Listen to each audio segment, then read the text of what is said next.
Hay un olor que yo asocio con todo lo bueno que ha pasado en mi vida.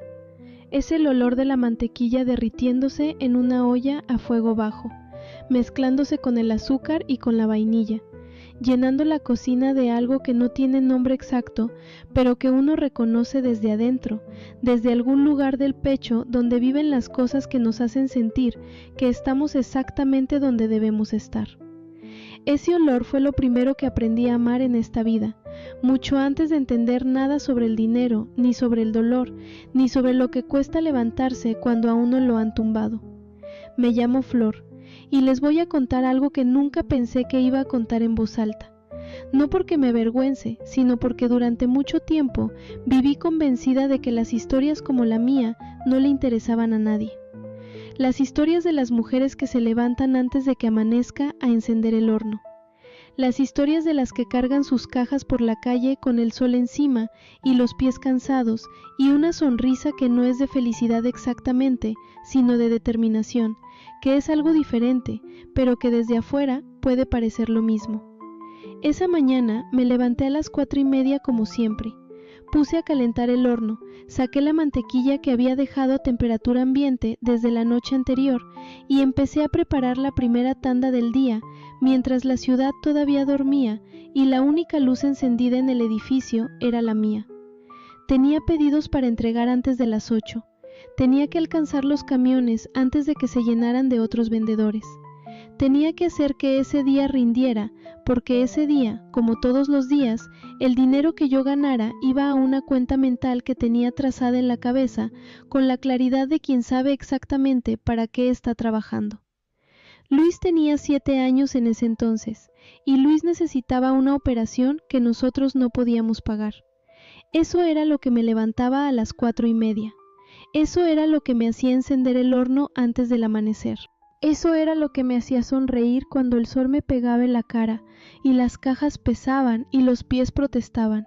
Mi hijo, sus ojos, la posibilidad de que un día él pudiera verme de verdad, con claridad, sin esa penumbra que lo acompañaba desde que nació y que a mí me dolía de una manera que no cabe en ninguna palabra que yo conozca. Lo que yo no sabía todavía esa mañana, mientras mezclaba la mantequilla con el azúcar y el olor llenaba la cocina, era que ese día iba a ser el último de un capítulo y el primero de otro, que las cosas que estaban a punto de romperse terminarían siendo exactamente las que necesitaban romperse para que lo verdaderamente importante pudiera crecer. Aprendí a hornear con mi abuela Consuelo, en una cocina pequeña de paredes amarillas, en la que cabíamos apenas las dos si nos poníamos de acuerdo sobre quién se movía primero.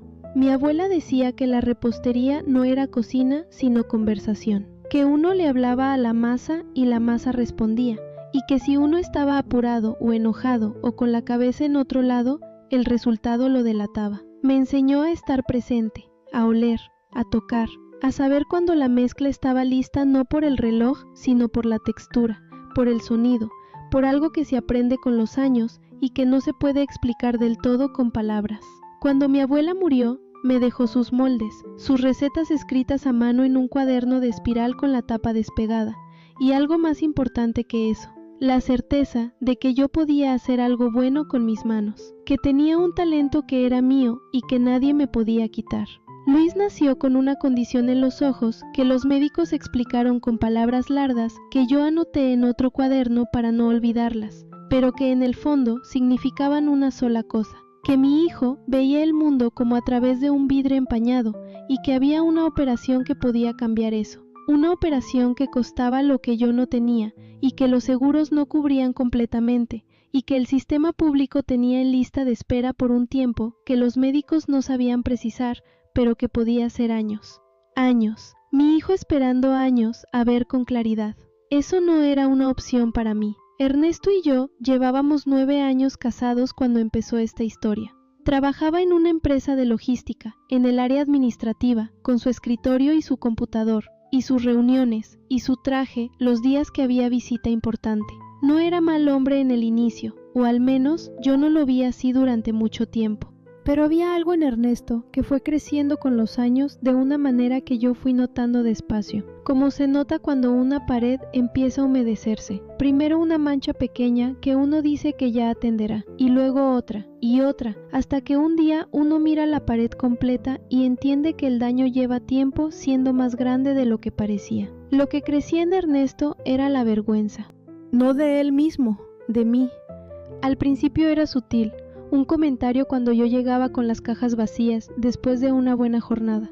Una manera de cambiar el tema cuando alguien preguntaba a qué me dedicaba. Una expresión en la cara cuando yo hablaba del negocio en presencia de sus amigos o sus compañeros de trabajo. Una expresión rápida que él creía que yo no veía, pero que yo veía perfectamente. Con el tiempo dejó de ser sutil. Migajas, me dijo una noche en la cocina mientras yo preparaba la tanda del día siguiente. Lo dijo sin levantar la vista de su teléfono. Lo que traes son migajas, Flor. Correr por la calle con pasteles como si fuéramos pobres. No como si fuéramos, le respondí.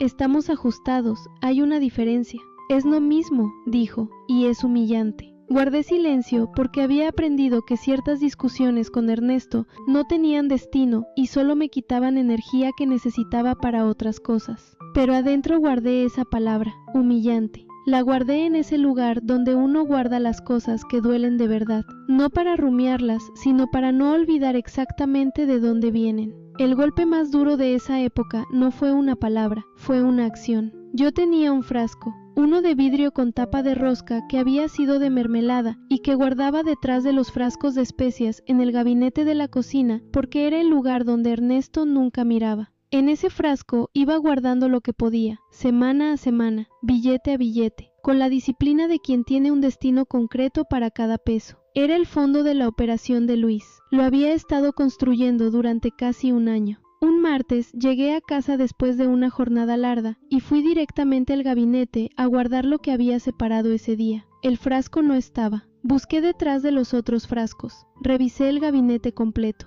Revisé la repisa de abajo. Fui al cuarto, busqué en los lugares donde a veces yo misma guardaba cosas sin recordarlo bien. Nada. Ernesto llegó 2 horas después. Le pregunté por el frasco. Se sirvió agua del grifo sin voltearme a ver. Necesitaba un dinero para una cosa, dijo. Lo miré durante un momento largo. Ese dinero era para la operación de Luis, dije, y mi voz era quieta, de esa manera en que la voz se pone quieta cuando lo que uno siente por dentro es demasiado grande para caber en el volumen normal. Ya va a haber más, dijo Ernesto. Tú siempre estás haciendo tus cositas. Mis cositas.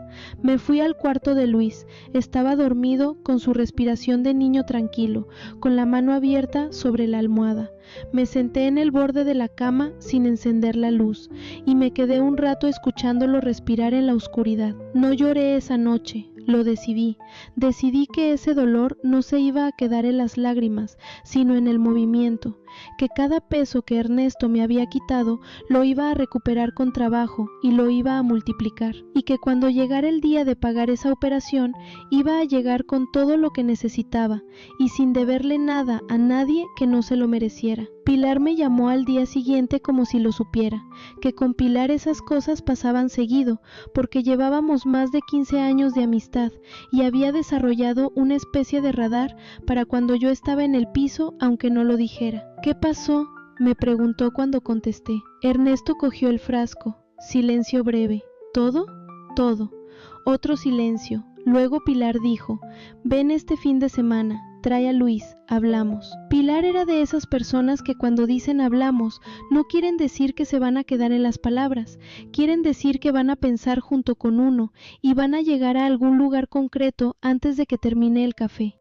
Pilar Sainz vivía en un apartamento de 3er piso, con una terraza pequeña, donde tenía plantas de todo tipo, y donde tomaba el café de la tarde cuando el trabajo lo permitía. Era profesora de primaria, de lunes a viernes, y los fines de semana era la persona más presente que yo he conocido en mi vida. Presente de verdad, no del tipo que está físicamente, pero con el teléfono en la mano, del tipo que te mira y te escucha, y cuando habla dice algo que vale la pena escuchar.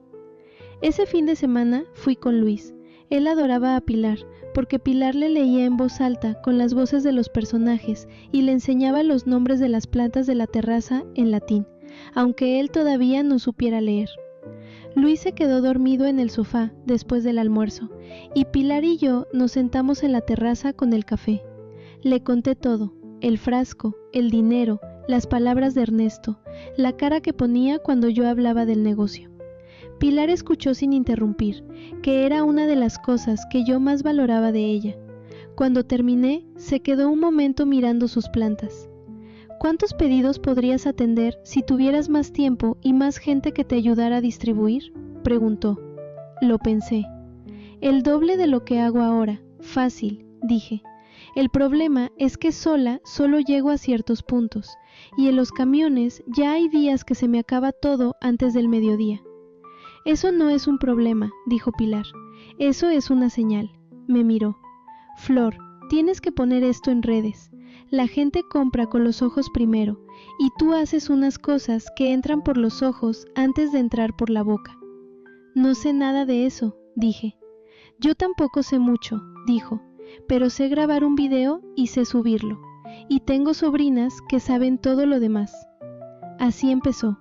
El primer video lo grabamos un domingo por la tarde en la cocina de Pilar, que tenía mejor luz que la mía. Yo no quería salir en cámara al principio porque no me sentía cómoda con eso, pero Pilar me convenció con un argumento simple. La gente no le compra a una etiqueta, le compra a una persona. Y tú eres exactamente el tipo de persona a quien la gente quiere apoyar. Me enseñó a decorar los cupcakes frente a la cámara. Pilar grababa y yo hablaba de lo que estaba haciendo con la misma naturalidad con que le hablaría a alguien en la calle. Sin guión, sin poses, sin nada que no fuera genuino. Hablé de la técnica, de los ingredientes, de por qué la mantequilla a temperatura ambiente hace la diferencia, de lo que me había enseñado mi abuela Consuelo sobre escuchar la masa. Subimos el video esa misma noche. Al día siguiente tenía 200 comentarios. Al tercer día tenía 20,000 reproducciones. Al final de la semana tenía más de 100 mensajes pidiendo pedidos. Pilar me llamó esa mañana riendo. Flor, me dijo, tienes que conseguir más harina. El problema llegó, como a veces llegan los problemas, por el lado donde uno menos lo esperaba y más lo temía. Ernesto llegó a casa un jueves con una expresión que yo reconocí de inmediato como la de los días difíciles. Un compañero de su oficina le había mostrado el video. Lo habían estado viendo en la sala de descanso. Alguien había hecho un comentario sobre su esposa, la pastelera. Se paró frente a mí, con el teléfono en la mano, mostrándome la pantalla. ¿Qué es esto?, dijo. Mi negocio, respondí. Estás en internet, cualquiera puede verte. Mis compañeros te están viendo. Bien, dije, así me consigo más clientes. No es un chiste, Flor. Su voz subió. ¿Sabes qué dice la gente? ¿Sabes cómo me ven a mí cuando mi esposa sale en videos vendiendo pasteles como si fuera una vendedora ambulante? Seguí decorando el pedido que tenía enfrente. Manga pastelera, movimientos circulares, la misma técnica de siempre. Borra el video, dijo. No respondí. Te estoy diciendo que borres el video, Flor. Puse la manga pastelera sobre la mesa. Lo miré. No, dije. La discusión que siguió fue larga y fue fea de la manera en que son feas las discusiones en que una parte grita y la otra parte está completamente quieta porque ya tomó una decisión. Ernesto dijo muchas cosas esa noche. Dijo que yo lo estaba ridiculizando, que no le importaba la operación de Luis tanto como decía, que si me importara de verdad buscaría trabajo en algo con contrato y con nómina. Dijo que Camila, su compañera de trabajo, le había preguntado si su esposa no podía encontrar algo mejor que vender en la calle. Ese nombre, Camila, lo guardé también. Esa noche, después de que Ernesto se encerró en el cuarto, fui a revisar a Luis. Estaba dormido. Me senté a su lado en la oscuridad y le acaricié el pelo. Y pensé en sus ojos, y en la operación, y en el frasco vacío, y en el video con 20,000 reproducciones, y en Pilar riendo por teléfono, diciéndome que comprara más harina. Y supe con la certeza que a veces llega sola, sin que uno la busque, que estaba en el camino correcto, que el ruido que hacía Ernesto no era autoridad, era miedo. El miedo de un hombre que veía a su esposa crecer y no sabía qué hacer con eso. Seguí. 3 semanas después del primer video, con los pedidos multiplicados y Pilar ayudándome a organizar los 2 tardes por semana después de su jornada escolar, llegué un martes a mediodía a buscar a Luis al colegio porque había salido antes por una revisión médica. Llegué a la casa sin avisar, abrí la puerta con mi llave y encontré lo que encontré. Ernesto estaba en la sala, no estaba solo. No voy a describir la escena porque no hace falta. Quien haya vivido algo así sabe exactamente qué es ese momento en que uno ve algo que no puede desverse, que entra por los ojos y se queda ahí para siempre, como una imagen que el cerebro archiva sin permiso en el lugar de las cosas que cambian algo por dentro de manera permanente. Luis estaba en su cuarto, gracias a Dios, Luis estaba en su cuarto. Fui al cuarto de Luis, lo tomé de la mano, recogí lo que pude recoger en 10 minutos y me fui. No dije nada, no grité, no lloré. Salí con mi hijo de la mano y la bolsa en el hombro y los pedidos del día todavía en la camioneta de Pilar que había quedado de recogerme más tarde. Y caminé hacia la parada del bus con Luis a mi lado haciéndome preguntas que yo respondí con calma y con la verdad que un niño de 7 años puede manejar. Que íbamos a casa de Pilar un tiempo, que todo iba a estar bien, que yo lo tenía a él y él me tenía a mí y que con eso alcanzaba para todo. Luis me apretó la mano. ¿De verdad alcanza, mamá?, preguntó. ¿De verdad?, le dije, y lo creía. En casa de Pilar pasamos las primeras noches con esa mezcla de alivio y de caos interior que tiene irse de un lugar que duele pero que era conocido. Luis durmió en el cuarto de huéspedes, con las plantas de Pilar en la ventana y los libros de cuentos que Pilar tenía en el estante de al lado. Yo dormí en el sofá las primeras 2 noches, porque no quería ocupar más espacio del necesario hasta que encontrara una solución. Pilar no me dejó quedarme en el sofá más de 2 noches. «Hay un cuarto», me dijo, «cama de verdad. Luis está bien en el cuarto de huéspedes. Aquí se quedan el tiempo que necesiten y no se habla más del tema». No protesté mucho, porque los dos sabemos que cuando Pilar toma una decisión de ese tipo, no sirve de nada el protocolo. Lo que siguió fue el periodo más intenso y más productivo de mi vida. Más intenso porque estaba reconstruyendo todo desde los cimientos, al mismo tiempo que seguía horneando, atendiendo pedidos, contestando mensajes y siendo la mamá de Luis. Más productivo porque cuando a uno le quitan el peso de una situación que estaba consumiendo energía sin devolverla, esa energía vuelve y se convierte en combustible. Ian Bardas apareció en esa etapa de una manera que parecía casual, pero que en retrospectiva tenía toda la lógica del mundo. Ian era amigo de Pilar de la infancia, de esos amigos que uno tiene de toda la vida y que reaparecen en los momentos importantes con la puntualidad de quien siempre estuvo cerca aunque no se viera. Vendía carros, no en un concesionario grande, sino en un negocio propio que había construido con años de trabajo y con una reputación de trato honesto que en ese sector no era común y que él cuidaba como su activo más importante.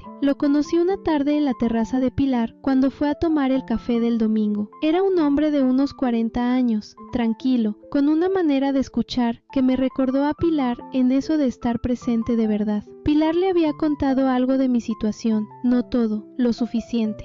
«Vi tus videos», me dijo esa tarde. «El del proceso de las rosas de mantequilla, ese estuvo muy bien». «Gracias», dije. «¿Cuántos pedidos estás atendiendo ahora?», le dije el número. «¿Y cuántos podrías atender si tuvieras un vehículo propio y una ruta fija?».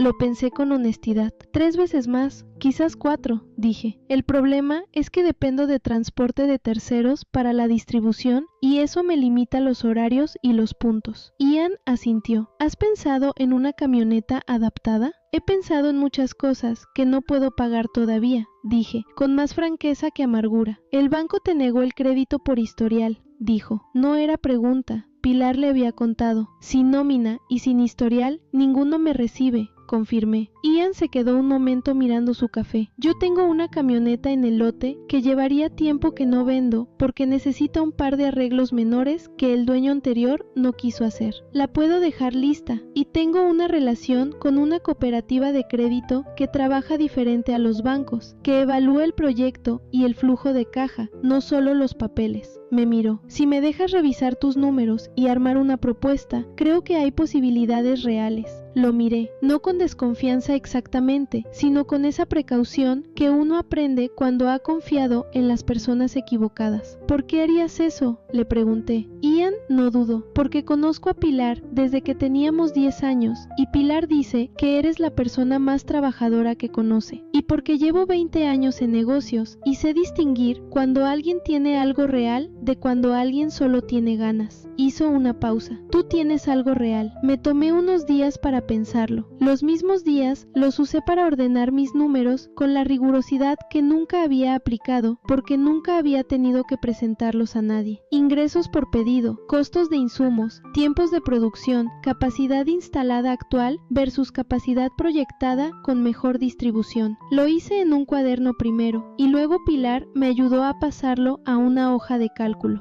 Cuando se lo mostré a Ian, lo revisó durante 20 minutos en silencio. Esto está bien, dijo.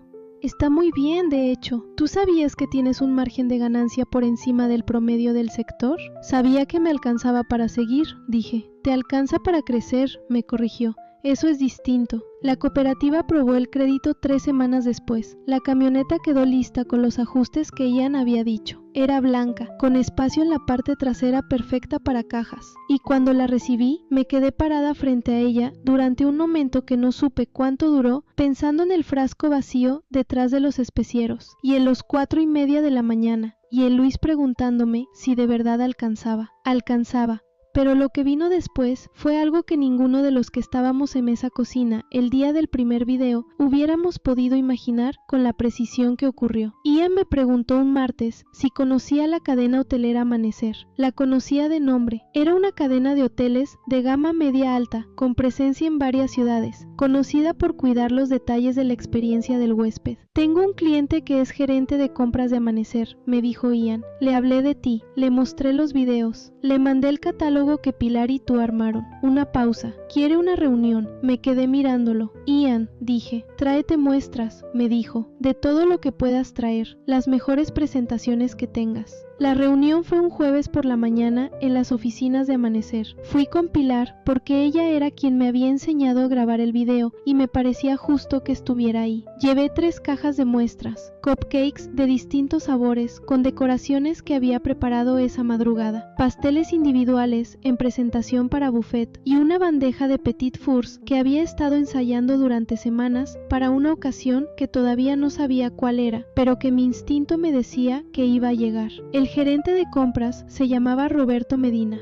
Era un hombre metódico, de los que toman notas mientras hablan y tienen una lista de preguntas preparada. Me preguntó sobre los insumos, sobre la capacidad de producción, sobre tiempos de entrega, sobre la posibilidad de estandarizar presentaciones para distintas categorías de eventos dentro de la cadena. Respondí todo con honestidad, lo que podía hacer ya y lo que podría hacer con crecimiento proyectado. Cuando terminó las preguntas, se recostó en su silla y me miró. ¿Estaría dispuesta a considerar un contrato de exclusividad para la línea de repostería de los desayunos y eventos de la cadena?, preguntó. El silencio que siguió fue mío, solo mío. Pilar a mi lado completamente quieta, respetando ese momento. Sí, dije, dígame los términos. Los términos tomaron 3 reuniones más para negociarse. Valentina Torres, que era la abogada que Pilar conocía de un caso anterior, revisó cada punto del contrato con una paciencia y una precisión que me hizo entender por qué Pilar la recomendaba. El contrato fue por 5 años. 5 años de suministro exclusivo de repostería para todos los desayunos, eventos corporativos y celebraciones de la cadena Amanecer en 3 ciudades con opción de expansión. Cuando firmé ese documento, no lo hice con ceremonia ni con drama. Lo firmé con la misma calma con que enciendo el horno a las 4:30, con la calma de quien sabe exactamente lo que está haciendo y por qué lo está haciendo. Esa noche, en casa de Pilar, con Luis ya dormido y las plantas en la terraza moviéndose levemente con el viento, llamé al médico de Luis para confirmar la fecha de la cirugía. Tenía el dinero, todo, el costo completo, sin faltarle nada.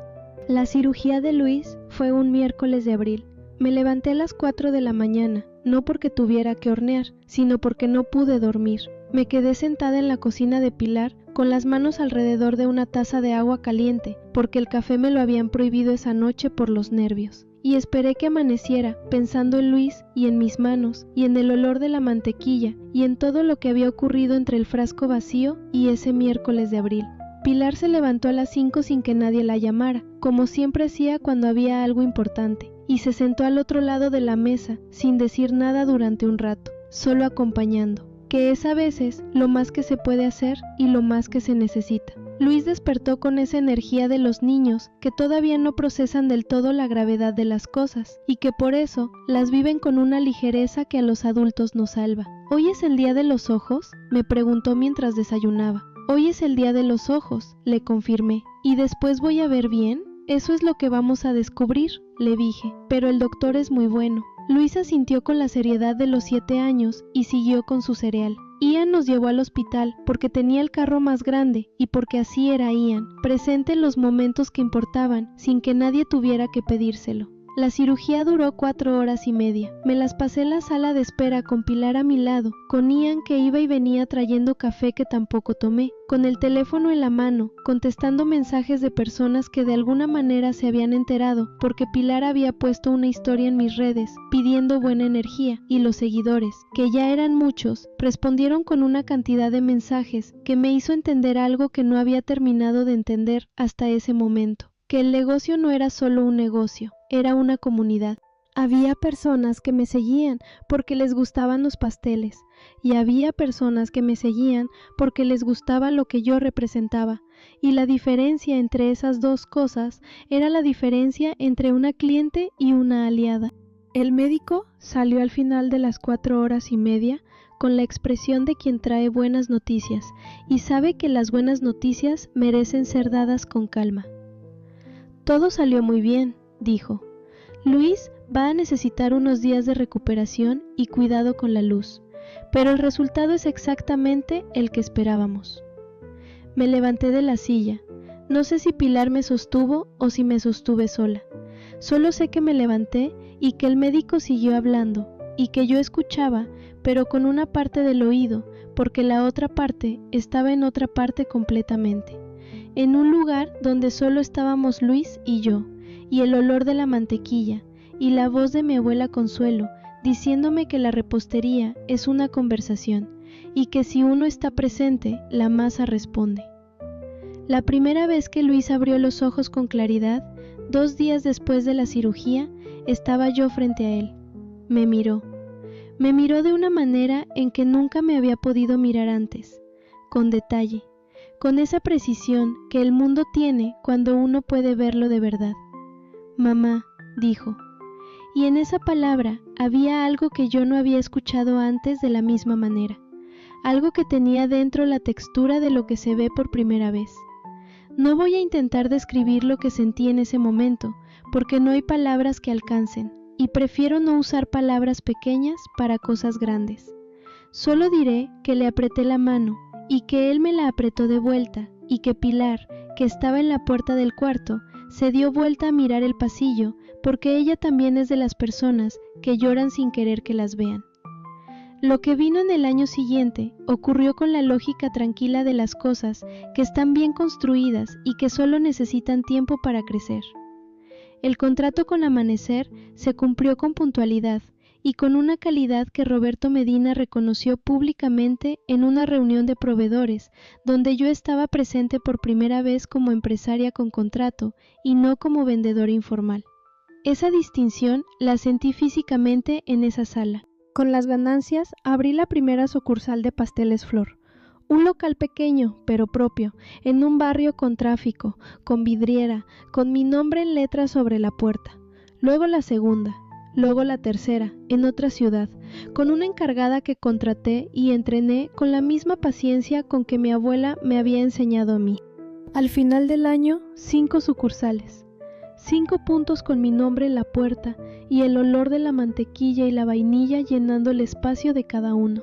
Luis estaba en 2º grado, con sus ojos nuevos y una curiosidad por el mundo visual que me llenaba el corazón de una manera que no se agota. Le gustaban los colores, le gustaba mirar las cosas de cerca, Le gustaba sentarse en el mesón de la cocina mientras yo horneaba y decirme exactamente qué colores tenía la mezcla en cada etapa del proceso. Ahora está más amarilla, decía. Ahora tiene un café muy claro en los bordes. Yo lo escuchaba y pensaba en mi abuela diciéndome que la repostería es conversación. Y pensaba que mi abuela tenía razón, pero que la conversación no era solo con la masa. Era también con este niño de ojos abiertos que me describía los colores que yo llevaba viendo toda la vida sin haberme dado cuenta de que eran exactamente esos. La inauguración de la quinta sucursal fue un sábado por la mañana. Pilar estaba ahí, Ian estaba ahí. Algunas de las personas que habían sido clientes desde los tiempos de los camiones y que se habían convertido en algo más parecido a familia con el tiempo. Roberto Medina mandó un arreglo floral. Valentina Torres mandó un mensaje. Luis estaba con su uniforme del colegio porque había insistido en ponérselo para la ocasión, aunque era sábado. En algún momento de esa mañana, entre el café y los pasteles de cortesía y el ruido amable de la gente, vi a un hombre parado en la entrada del local. Era Ernesto. No me sorprendió del todo verlo. Había una parte de mí que sabía que este momento llegaría, que era inevitable de la manera en que son inevitables ciertas conversaciones que uno ha dejado pendientes, no por cobardía, sino porque había cosas más importantes que atender primero. Estaba diferente, más delgado, con una ropa que no era la de los trajes de los días importantes. Tenía la expresión de alguien que ha estado practicando lo que va a decir y que ahora, frente a la situación real, no sabe si las palabras ensayadas van a alcanzar. Me acerqué yo, no porque me correspondiera, sino porque era mi local y yo decidía cómo transcurrían las cosas en mi local. Flor, dijo. Ernesto, respondí. Un momento de silencio. Esto es tuyo, dijo, mirando el local. Todo esto lo hiciste tú. Sí, dije. Él bajó la vista un momento. Cometí errores muy grandes, dijo. Con Luis, contigo, con el frasco, con todo. Levantó la vista. Quisiera una oportunidad. No pido que todo vuelva a ser como antes, solo pido una oportunidad. Lo miré de verdad, con la misma atención con que miro la masa para saber en qué punto está. Y lo que vi fue a un hombre que había perdido cosas importantes por razones que tenían que ver con sus propios miedos y sus propias limitaciones, y que ahora estaba parado frente a lo que había perdido con la cara de quien finalmente entiende el costo de lo que hizo. Sentí algo que no era amor ni rabia, era algo más parecido a la compasión quieta de quien ya no necesita que el otro sufra para estar bien. Te perdono, Ernesto, le dije. Y lo dije en serio, sin actuación. Te perdono por mí, porque guardar eso adentro me cuesta energía que necesito para otras cosas. Él esperó, pero no voy a volver, dije. No porque te odie, sino porque esta vida que construí, la construí sin ti. Y Luis y yo estamos bien, estamos mejor que bien, y no voy a cambiar eso. Ernesto asintió muy despacio, con la aceptación de quien sabe que la respuesta era justa, aunque doliera. ¿Puedo ver a Luis alguna vez?, preguntó. Eso es entre tú y él cuando sea mayor, dije. Ahora mismo Luis necesita estabilidad y yo soy esa estabilidad. Se fue, sin drama, sin escena. Se dio vuelta y se fue por donde había venido. Yo me quedé un momento en la entrada de mi local, con el nombre Pasteles Flor en las letras sobre la puerta y el olor de la mantequilla saliendo por la ventana y el ruido de Pilar riéndose de algo que Luis le estaba contando desde adentro. Respiré y volví adentro. Mi abuela Consuelo me enseñó que en la repostería hay una regla que no se puede saltarse nunca. El horneado necesita su tiempo. No se puede apurar el horno. No se puede abrir la puerta antes de que el proceso termine. No se puede sacar el bizcocho antes de que esté listo, solo porque uno tiene prisa. Si uno apura el proceso, lo que sale no es lo que debía salir. Sale algo a medias, algo que se hunde en el centro, algo que tenía todo para ser bueno, pero que no se le dio el tiempo que necesitaba. Yo pienso mucho en esa regla cuando miro hacia atrás y veo el camino completo. Pienso en todos los momentos en que quise que las cosas fueran más rápidas. Cuando el banco me dijo que no y quise que la solución llegara al día siguiente. Cuando el frasco quedó vacío y quise que el dolor terminara de inmediato. cuando me fui de esa casa con Luis de la mano y quería saber ya mismo que iba a estar bien. La vida no funciona así, la vida necesita su tiempo de horno, y lo que sale cuando uno respeta ese tiempo es algo que se sostiene, que tiene estructura, que no se hunde en el centro cuando alguien le aplica un poco de presión. También aprendí algo sobre el valor que los demás nos asignan y el valor que uno sabe que tiene. Ernesto me llamó migajas durante años, y yo seguí horneando, no porque sus palabras no me dolieran, porque dolían, sino porque yo sabía, en ese lugar donde uno sabe las cosas de verdad, que lo que yo hacía tenía dignidad y que la dignidad no necesita que nadie más se la confirme para ser real. La gente que necesita que tú te achiques para sentirse grande no es una autoridad sobre tu valor, es alguien que tiene un problema con el suyo y ese problema no es tuyo para resolver. Y hay una última cosa que quiero decir antes de cerrar. Pilar, Ian, Roberto Medina con su lista de preguntas preparada. Las personas que escribieron mensajes de buena energía el día de la cirugía de Luis sin conocernos en persona. Mi abuela Consuelo, que lleva años muerta y que sigue enseñándome cosas desde un cuaderno de espiral con la tapa despegada. Eso es lo que uno construye cuando construye bien, no solo un negocio, una red de personas que están ahí de verdad. Y esa red es el patrimonio más real que existe, mucho más que cualquier número en ninguna cuenta. Ahora quiero preguntarte algo. ¿Hay algo en tu vida que llevas tiempo horneando en silencio? ¿Algo que sientes que vale, pero que todavía no ha tenido el tiempo ni el espacio para mostrarse completo? ¿Hay alguien a tu alrededor que le pone nombres pequeños a lo que tú haces, que te hace sentir que lo tuyo no cuenta porque no tiene las formas que ellos reconocen como importantes?